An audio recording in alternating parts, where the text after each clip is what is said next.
Have you ever felt like you didn't fit in, didn't belong, or maybe were just too much for some? Girl, we get it. This is Women Around the Well with Jenna, a weekly podcast where women of all ages and stages share their stories to inspire, educate, and empower one another. From motherhood and marriage to health, wellness, and faith, we're talking all the things: the messy, the meaningful, and the moments that shape us. Because life is unpredictable, faith is a journey, and let's be honest, some days you just need Jesus, good friends, and a reminder that you're not alone. Hey, friend. Welcome back to Women Around the Well. I'm your host, Jenna, and today we're going to talk about something sacred, tender, maybe even a little raw.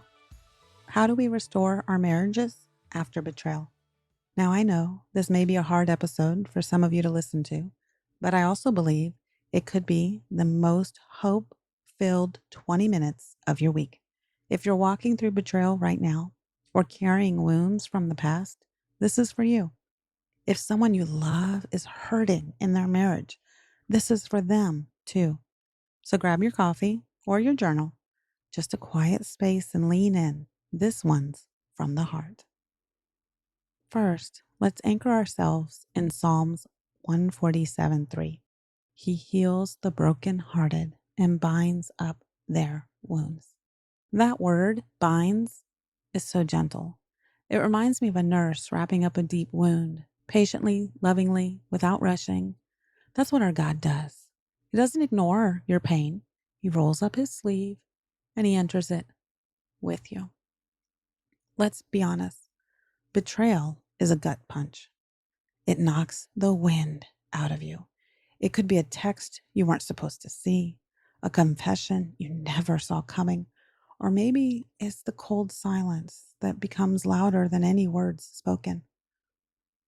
I remember sitting with a woman named Melissa, and she said, I didn't even cry at first.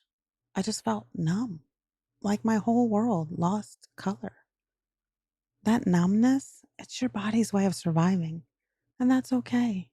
But God doesn't want you to live in survival mode forever. There is healing for you. It starts with forgiveness and then working back into the trust. Two words that truly feel impossible in the aftermath. But hear me on this. Forgiveness is not saying it's okay. It's saying I release this to God. You are not saying what happened was right. You're saying you want to be free.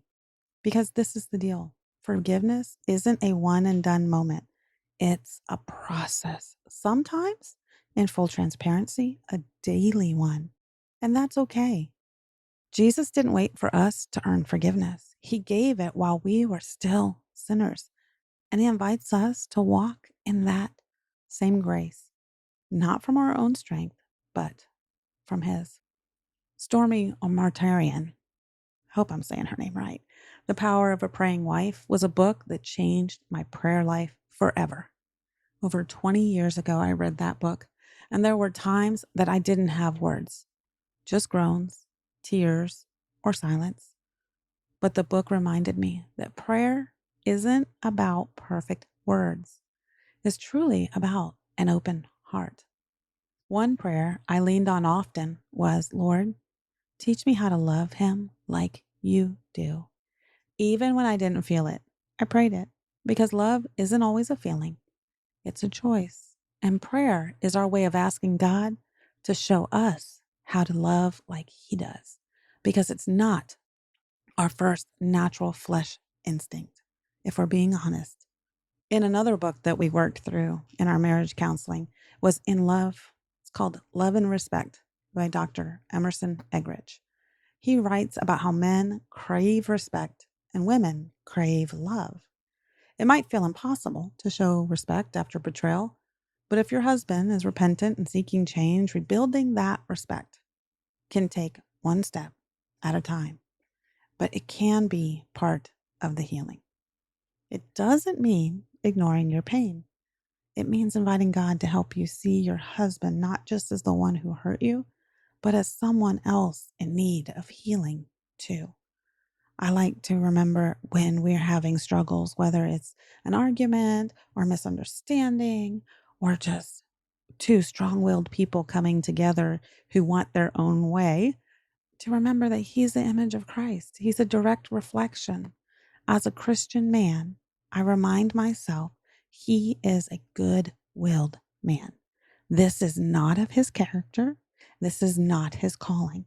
So it helps me to reset. I take the person away from the problem or the incident that is occurring. And it has helped me to overcome. I want to talk about some 5 practical things you can do to begin rebuilding trust and connection. The first is daily out loud prayer. The power of life and death is in the tongue. So, what you speak about, you can truly bring about. There's so much power in what we say. So, I want you to speak life over your marriage. Your voice carries power. Start your day by inviting God into the mess and ask Him to renew and restore your heart while it's breaking. 2, start a proof of redemption journal. Something about each day, writing out one sign of growth or healing in your journey, and a kind word, a moment of honesty, a shared laugh, and let that notebook become a testimony. Recognizing the truth versus the triggers. Keep a list handy. When a trigger rises up, like fear, anxiety, or doubt, pair it with a scripture that speaks truth. Replace the lies with God's promises. This is important. Weekly check in rituals. Pick a time, light a candle, sit together without the kids climbing all over you, without the social media, without the distractions of life, and talk honestly. Pray together, even if it's awkward. Show up anyway. One of the things that we did was called couch time. So we would sit down every week on Fridays as soon as he would get home, and we would set the timer. At first, it was 10, 15 minutes with little babies climbing and running and jumping and hungry and the life and the mess. It was all we could manage. And as the kids got more accustomed to seeing us with our couch time, we started to expand it from 1 day a week to 2 to 3 to every day of the week we would check in. And then eventually, as our littles got bigger, we had built in babysitters with 7 kids. We were able to go for a walk around the block. That has been such a healing thing for us to come together and to have conversations with each other. Counseling. This is really important. And I wish that I could tell you that more women take advantage of this. And sadly, they do not. The counseling commitment. Find a Christian counselor.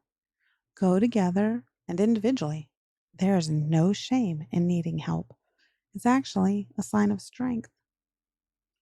Friend, I don't know what the end of your story looks like, but I do know the author. And he specializes in restoration and redemption. Your marriage, it might not go back to what it was, but maybe God's writing something new, something deeper, something stronger. I've seen marriages come back from the dead. I've seen joy return after seasons of grief. I've seen laughter where there was once silence, and nothing is too hard for our God. If this spoke to you, I want to bless you with something practical. I have a 7-day marriage restoration prayer. It's a free guide to help you pray through the pain and into healing. You'll find scripture, journal prompts, and daily declarations to speak over your heart and your home. You can download it at womenoroundthewell.com/restore love. Share it with a friend who needs that encouragement too. And sweet sister friend, I hope you know this isn't easy, but I also know you're not doing it alone. God is with you. I'm here with you. And you have a community of women around the well cheering you on. Keep choosing grace. Keep showing up. Keep bringing your heart to the one who heals. And until next time, I'm Jenna, and this has been Women Around the Well. May your heart be comforted. your soul encouraged, and your spirit strengthened. You are loved, friend, deeply. That's it for today's episode of Women Around the Well. I hope you found encouragement, inspiration, and a reminder that you're never alone on this journey. Want to dive deeper? Visit womenaroundthewell.com for additional resources, guest details, episode recaps, replays, and exclusive freebies to support you in faith, wellness, and life. And if this episode spoke to you, feel free to share it with a friend and leave a review. It helps more women find their place around the well. Until next time, keep showing up, keep growing, and keep leaning into grace. We'll see you soon.